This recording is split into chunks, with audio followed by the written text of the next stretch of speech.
नमस्कार, स्वागत आप सभी का। खबर दिन भर आप देख रहे हैं और आपके साथ मैं हूं पुनीत। दिल्ली में आज कुछ खास हुआ है, कुछ ऐसा हुआ है जो पूरे देश को संदेश देने वाला है। संघ प्रमुख मोहन भागवत इमाम हाउस में चीफ इमाम उमर अहमद इलियासी से मिलने पहुंचे। ऑल इंडिया इमाम ऑर्गेनाइजेशन के मस्जिद वाले दफ्तर में दोनों की करीब 1 घंटे तक मुलाकात हुई। हालांकि उमर इलियासी इसे निजी मुलाकात बता रहे हैं, लेकिन मोहन भागवत से मिलकर इतने गदगद हुए कि उन्हें राष्ट्रपिता तक कह दिया। इन तस्वीरों में अमन का संदेश छिपा है। करोड़ों देशवासियों को सुकून देने वाला है, क्योंकि इमाम हाउस में मोहन भागवत की आमद हुई है। राष्ट्रीय स्वयंसेवक संघ के प्रमुख मोहन भागवत गुरुवार सुबह दिल्ली के इमाम हाउस पहुंचे। यह ऑल इंडिया इमाम ऑर्गेनाइजेशन का ऑफिस है। कस्तूरबा गांधी मार्ग पर बनी इस मस्जिद के बंद कमरे में भागवत करीब 1 घंटे चीफ इमाम डॉक्टर उमर अहमद इलियासी के साथ रहे। किसी मुस्लिम धार्मिक संगठन के प्रमुख से आरएसएस चीफ की मस्जिद में ये शायद पहली मुलाकात है।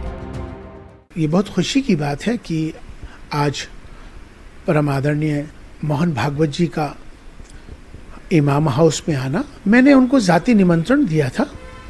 मेरे जाती निमंत्रण पर वो यहाँ मेरे से मिलने के लिए आए। जब निमंत्रण पारिवारिक हो तो आप समझ सकते हैं कि बातचीत भी पारिवारिक ही होगी। मुझे लगता है कि आज का ये संदेश, उनका यहाँ आना एक अच्छा पैगाम जाएगा। मुझे लगता है ये पैगाम मोहब्बत है जो चला है और ये आगे पूरा चलेगा। इस खास मुलाकात को लेकर डॉक्टर इलियासी का कहना है कि वे पारिवारिक कार्यक्रम में उनके बुलावे पर आए थे। उनके साथ सह सर कार्यवाह डॉक्टर कृष्ण गोपाल, वरिष्ठ प्रचारक इंद्रेश और रामलाल भी मौजूद रहे। डॉक्टर इलियासी का कहना है कि इस मुलाकात के बारे में सभी को अच्छा ही सोचना चाहिए। ये देश के लिए अच्छा पैगाम है। इमाम हाउस में मोहन भागवत का आना हम सब के लिए सौभाग्य और खुशी की बात है। मैं उनका शुक्रगुजार हूं कि मेरे निमंत्रण पर वे यहां आए। और उन्होंने सबको एक करने की बात कही है। मोहन भागवत जी हमेशा सबको एक करने की ही बात करते हैं, जो कि देश के राष्ट्रपिता हैं। राष्ट्रपिता होने के नाते उनकी जिम्मेदारी भी बनती है कि सबको साथ लेके चलें, और वो चलते भी हैं, जिससे कि देश की एकता, अखंडता हमेशा बनी रहे, सब मिलजुल के रहें। यही हमारा पैगाम। वो पहली मर्तबा यहाँ मस्जिद में उनका आना हुआ। मदरसे में भी वो पहली मर्तबा ही गए हैं, और वहाँ पर उन्होंने जो मदरसे के जो बच्चे थे, 300 बच्चे, उनको भी एक अच्छी नसीहत के साथ उनसे बातचीत की है। बच्चों को भी अच्छा लगा, मदरसे को भी अच्छा लगा। ये पहली मर्तबा ऐसा हुआ है कि मदरसे में श्री मोहन भागवत जी का जाना, और बच्चों ने खुशी का इजहार किया है। मुझे लगता है कि इससे देश के अंदर एक अच्छा पैगाम ज़रूर जाएगा। इस दौरान उन्होंने केजी मार्ग स्थित मस्जिद के इमाम उमर इलियासी के पिता जमील इलियासी की मजार पर जियारत की। आरएसएस प्रमुख ने उनके बुलावे पर उत्तरी दिल्ली में मदरसा ताजविदुल कुरान का दौरा किया और वहां वे बच्चों से भी मिले। उन्होंने कहा कि इमाम उमर इलियासी इस मुलाकात से इतने गदगद हुए कि एक बार नहीं, कई बार मोहन भागवत को राष्ट्र ऋषि के साथ साथ राष्ट्रपिता भी बता दिया। खुशी है कि हमारे देश के राष्ट्रपिता, राष्ट्र ऋषि श्री मोहन भागवत जी का हमारे यहाँ आना, यही एक संदेश है कि हम सब एक हैं, हमें सबको मिलकर रहना चाहिए। भागवत जी हमेशा सबको एक करने की ही बात करते हैं, जो कि देश के राष्ट्रपिता हैं। राष्ट्रपिता होने के नाते उनकी जिम्मेदारी भी बनती है कि सबको साथ लेके चलें, और वो चलते भी हैं। दरअसल आरएसएस ने हाल ही में मुस्लिमों से संपर्क बढ़ाया है। इस दौरान मोहन भागवत कई बार समुदाय के नेताओं से मिल चुके हैं। 22 अगस्त को संघ प्रमुख से मुस्लिम बुद्धिजीवियों की 5 सदस्यों की टीम ने मुलाकात की थी। इसमें पूर्व सांसद शाहिद सिद्दीकी, पूर्व मुख्य चुनाव आयुक्त SY कुरैशी, पूर्व उप राज्यपाल नजीब जंग, अलीगढ़ मुस्लिम यूनिवर्सिटी के पूर्व कुलपति जमीरुद्दीन शाह और कारोबारी सईद शेरवानी शामिल थे। Bureau report, news 18, Madhya Pradesh, Chhattisgarh. Terror funding के मामले में पीएफआई के खिलाफ 15 राज्यों में एनआईए और ईडी ने छापे मारे हैं। मध्य प्रदेश में भी ये उन राज्यों में रहा है जहां ऐसे संगठनों ने मजबूत नेटवर्क खड़ा किया, लेकिन बैन और एक्शन के बाद संगठन ध्वस्त भी हुआ और अब पीएफआई ने एमपी में संगठन खड़ा किया। इसीलिए देश भर के साथ एक्शन एमपी में भी देखा गया।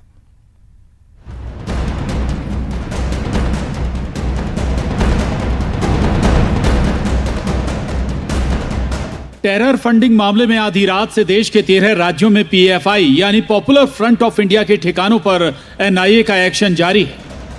एनआईए और ईडी मध्य प्रदेश में भी कार्रवाई कर रही है। एमपी में सक्रिय पीएफआई का सिमी से कनेक्शन जुड़ने के बाद इंटेलिजेंस ने भी इस संगठन को बड़ा खतरा बताया था। देश भर में जहां पीएफआई के सदस्यों की गिरफ्तारी हो चुकी है, तो एमपी में भी एनआईए ने गिरफ्तारियां की हैं। क्या हुआ सर? क्या है कि रात को कुछ लोग आए और मेरे साले को उठा के ले गए 4 बजे रात को, और उनसे कुछ पूछताछ करी तो उनका मोबाइल वो भी ले गए और लेके चले गए कि हम आधे घंटे में छोड़ देंगे। और अपने को क्या बोलते हैं वो खारकुआ नहीं, कौन सा थाना है वो अभी बताया, महाकाल थाना। महाकाल थाने का बताया था कि महाकाल थाने पे हम ले जा रहे हैं। तो हमने महाकाल थाना भी तलाश करा, सुबह गए इधर उधर सब दूर देखा तो कोई पता नहीं चला और अभी तक बताया नहीं है हमारे को कि कहाँ है कहाँ नहीं है। चिमनगंज थाने पे भी गए थे तो वहाँ पर से बताया गया कि वो आप घबराओ मत, जब भी हमें सूचना मिल जाएगी हम आपको कंफर्म कर देंगे, आपको फ़ोन लगा देंगे। उसमें हमारे नंबर ले लिए थे वहाँ पर। ये रात को 4 बजे लेके गए थे। झारखंड और केरल में बैन कट्टरवादी संगठन पीएफआई को बैन करने की तैयारी एमपी में भी चल रही है। हालांकि गृह मंत्री डॉक्टर नरोत्तम मिश्रा बताते हैं पीएफआई पर प्रतिबंध लगाने का विचार राष्ट्रीय स्तर पर हो रहा है। ये संगठन जो है ये प्रांत व्यापी नहीं है, राष्ट्रव्यापी है। और इसलिए राष्ट्र में कई जगह, जैसा आप लोग बता रहे हैं, राष्ट्र में कई जगह एक साथ दबिश हुई है और राष्ट्रीय स्तर पर इस पर विचार चल रहा है। एमपी में पीएफआई का नेटवर्क इंदौर, उज्जैन, खंडवा, बुरहानपुर, रतलाम के साथ कई जिलों तक फैला है, जिसकी कुछ और शाखाएं मसलन एनडब्ल्यूएफ यानी नेशनल वुमेन फ्रंट और सीएफआई यानी कैंपस फ्रंट ऑफ इंडिया है। इधर एनआईए के एक्शन पर सियासत का रिएक्शन भी आ गया। क्या कहती है कांग्रेस, सुनिए। पीएफआई हो या कोई भी ऐसा संगठन हो, इसके ध्रुवीकरण से फायदा भारतीय जनता पार्टी की सरकार को होता है। और एक ऐसी सरकार जो अपने आप वेंटिलेटर के ऊपर हो, जनता का जो जनादेश खो चुकी है, जनता का जो मत खो चुकी है, जनता का जो विश्वास खो चुकी है, वो सरकार इसी तरफ जाएगी कि भाजपा भारतीय जनता पार्टी एक ऐसे मध्य प्रदेश में ध्रुवीकरण हो सके। ये वही संगठन है जिसका कनेक्शन खरगोन दंगों से जोड़ा जा रहा था। इंदौर में भी सौहार्द बिगाड़ने की कोशिश में पीएफआई से जुड़े लोगों पर एक्शन हुआ था। अभी भी एनआईए इंदौर, उज्जैन में कार्रवाई कर रही है। हालांकि प्रतिबंधित संगठन सिमी हो या अब पीएफआई, इनका नेटवर्क मालवा निमाड़ में ज्यादा मजबूत रहा है। लेकिन विपक्ष इस एक्शन का राजनीतिक कनेक्शन भी जोड़ सकता है। अब मामला टेरर फंडिंग का है, सो देश की सुरक्षा से खिलवाड़ करने की इजाजत किसी को नहीं दी जा सकती।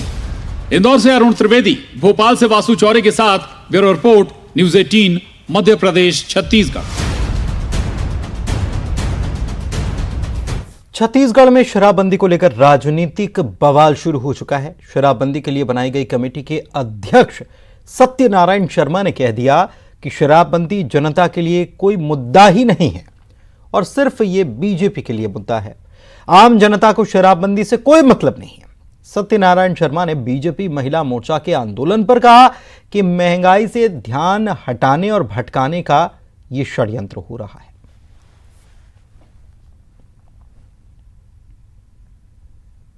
महंगाई पे क्यों नहीं बोलते कोई लोग, भाजपा के नेता? महंगाई पे बोलने में क्या दिक्कत है इनको? महंगाई के खिलाफ कुछ बोलेंगे नहीं और इधर उधर की बात करेंगे। ध्यान हटाने के लिए, मुद्दों से ध्यान हटाने के लिए ये योजना इनकी बनती है, षड्यंत्र बनता है। इसका कोई असर जनता पे नहीं हो। ये शराब एक जनता का मुद्दा नहीं है, भारतीय जनता पार्टी का मुद्दा हो सकता है। आम जनता का कोई मुद्दा शराब नहीं है। अगर है तो अगर इसमें भी है तो इसका सर्वे करा लिया है, देख। उधर शराबबंदी कमेटी के अध्यक्ष सत्यनारायण शर्मा के बयान पर बीजेपी की तरफ से नेता प्रतिपक्ष नारायण चंदेल का जवाब आया और पलटवार हुआ। नेता प्रतिपक्ष ने तंज कसा, कहा शराबबंदी तो दूर की बात है, कांग्रेस सरकार प्रदेश में शराब की होम डिलीवरी करवाने लगी है, जबकि कांग्रेस ने ही पिछले विधानसभा के चुनाव के दौरान सूबे में शराबबंदी का वादा जो है अपने चुनावी घोषणा पत्र में किया था। सरकार में कौन है? कांग्रेस। शराब का मुद्दा कांग्रेस के पाले में, ये उन्होंने कहा था कि हम पूर्ण शराबबंदी लागू करेंगे, लेकिन आज शराबबंदी पूर्ण लागू करने की बात दूर है।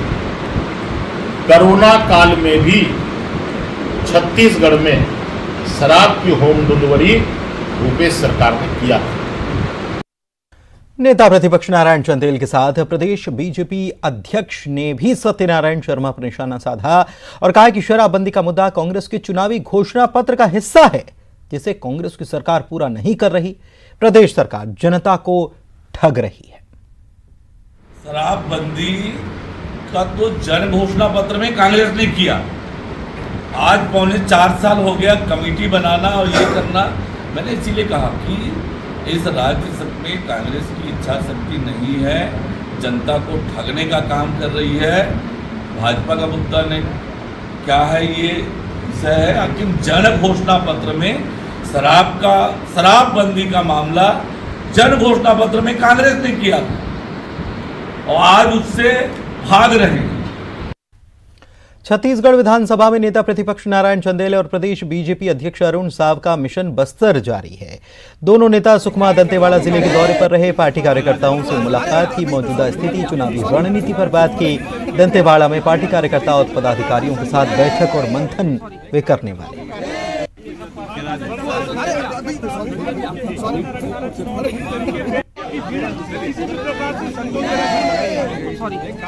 बीजेपी के प्रदेश अध्यक्ष अरुण साव और नेता प्रतिपक्ष नारायण चंदेल दंतेवाड़ा पहुंच चुके हैं। पार्टी कार्यकर्ताओं ने उनका स्वागत किया और नेताओं को फूल माला से लाद दिया। कार्यकर्ताओं के साथ दोनों नेता नकुलनार के महाराणा प्रताप चौक गए और यहां मूर्ति पर माल्यार्पण किया, नमन किया। कार्यकर्ताओं के साथ बैठक कर संगठन की मजबूती पर बात होनी है।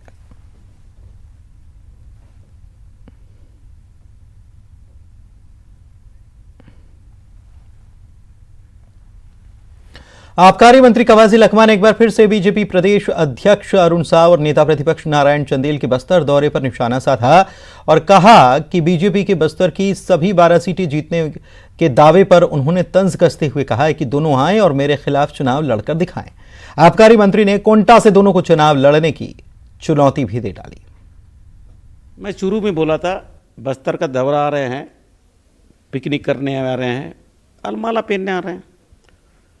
ये 12 का 12 सीट दवा करने पैसा लगता है क्या? कर दिए, से समय आएगा बताएगा। बस्तर के लिए 15 साल में क्या किए? बस्तर के 300 गांव खाली हुआ बस्तर के 15 साल में। आदिवासी लोग तेलंगाना में गए, ताड़मेटला मोड़पल्ली में 300 घर जले और तुम्हारा एड़समेट्टा साल के गुड़ा में गोंजे गोली से बूंद डले। इस समय इन लोग कहाँ गए थे? पूर्व सांसद या केदार कश्यप कोंटा सीट से लड़े, मेरा निमंत्रण है, तब पानी का पानी होगा, दूध का दूध होगा। हिम्मत है तो मैं पहले 60 वर्ष में बोल रहा हूँ, एक को नहीं दोनों को, जो बड़ा हो चाहे छोटा हो आके लड़े। छत्तीसगढ़ में आरक्षण पर जारी सियासत के बीच पूर्व गृह मंत्री ननकी राम कंवर का एक बहुत बड़ा बयान आ गया है। यह बयान इसलिए बेहद महत्वपूर्ण है क्योंकि तत्कालीन बीजेपी सरकार में आरक्षण जब दिया गया तो इसको लेकर बाद में कमेटी बनाई गई और कमेटी के अध्यक्ष ननकी राम कंवर ही थे। ननकी राम कंवर ने बताया कि उन्होंने कमेटी की रिपोर्ट सरकार को सौंप दी थी, उसे पेश करने का काम उनका नहीं था। अब उस रिपोर्ट में क्या था उन्हें इतने सालों बाद ये याद नहीं आ रहा है। ननकी राम कंवर ने बीजेपी सरकार के तत्कालीन मुख्यमंत्री रहे रमन सिंह पर कुछ भी बोलने से इनकार किया है।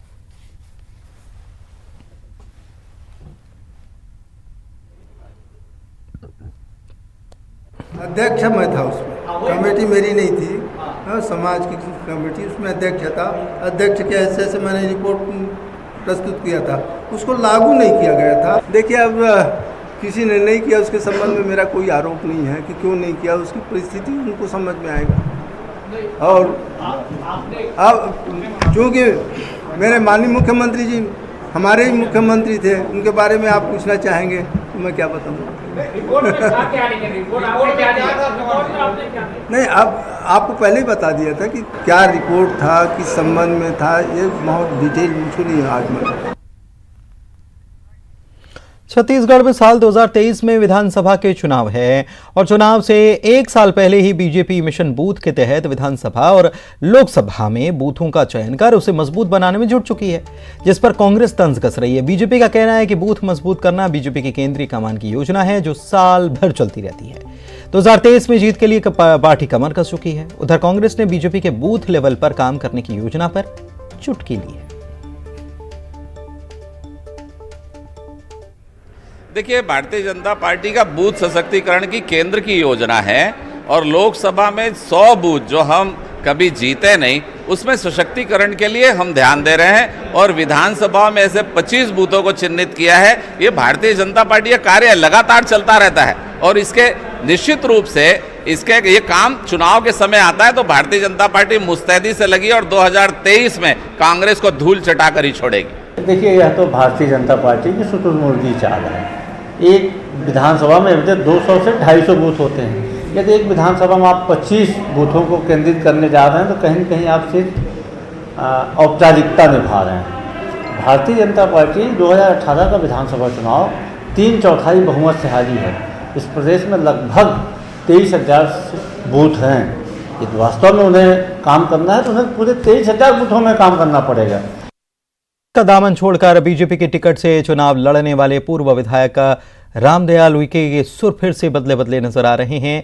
बीजेपी से दूरी बनाकर रामदयाल इन दिनों गोंडवाना गणतंत्र पार्टी के कार्यक्रम में काफी सक्रिय नजर आ रहे हैं। अब ऐसे में कयास लगाए जा रहे हैं कि अगले चुनाव में बीजेपी का साथ छोड़कर किसी और दल से वो गठजोड़ कर सकते हैं। पिछले चुनाव में उइके ने तानाखार विधानसभा क्षेत्र से कांग्रेस से अलग होकर बीजेपी के टिकट पर चुनाव लड़ा था, जिसमें उन्हें करारी हार मिली थी।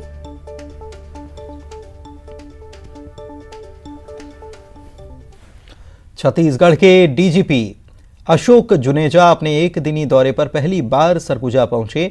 संभाग के सभी जिलों के एसपी, एएसपी, एसडीओपी और सीएसपी के साथ बैठक की। इसमें आपराधिक प्रकरणों को लेकर चर्चा हुई। बैठक के बाद डीजीपी अशोक जुनेजा ने बताया कि संपत्ति संबंधी अपराध, कानून व्यवस्था, एटीएस एक्ट के खिलाफ अपराधों को लेकर समीक्षा की गई। उन्होंने बताया कि चिटफंड और नशे के खिलाफ मुख्यमंत्री के आदेश के अनुसार चेक पोस्ट स्थापित किए गए, जिससे नशे के कारोबारियों पर नकेल कसी जा सके।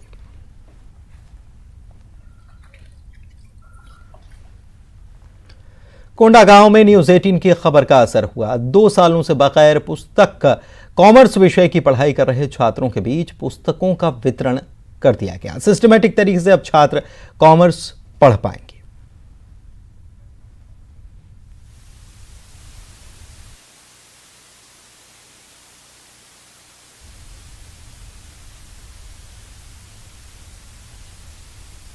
क्लास 10 में पढ़ती हूँ।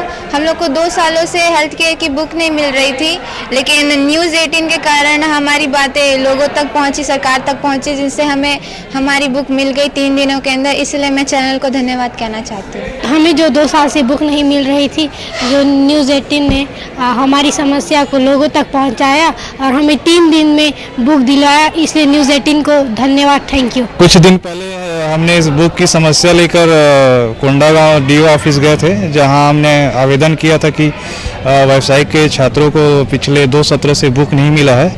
और इस न्यूज़ को न्यूज़ 18 चैनल ने बहुत प्रमुखता से दिखाया और उसका काफ़ी असर हुआ और अब तक सारे छात्रों को, सारे क्लास के छात्रों को, सारे ट्रेड के छात्रों को बुक मिल गया है। उसके लिए मैं न्यूज़ 18 भोपाल से बड़ी खबर आपको बता रहे हैं। गुना के बमोरी में छात्राओं से शौचालय साफ कराने का जो मामला है, इस मामले पर मानव अधिकार आयोग ने भी संज्ञान ले लिया है। प्रमुख सचिव स्कूल शिक्षा और डीईओ गुना से जवाब भी मांगा गया है। 1 महीने के अंदर ये जवाब देना होगा। मानव अधिकार आयोग ने इस पूरे मामले को संज्ञान में ले लिया है। ये तस्वीरें सामने आई थी बमोरी में छात्राओं से शौचालय साफ कराने का ये पूरा मामला है। इस मामले में प्रदेश स्तर पर अलग से एक जांच हो भी रही है। इस मामले के सामने आने के बाद अधिकारी अपने स्तर पर जांच करा रहे हैं, लेकिन मानव अधिकार आयोग ने इस मामले में संज्ञान ले लिया है। और इसी के साथ बुलेटिन में इतना ही। नमस्कार।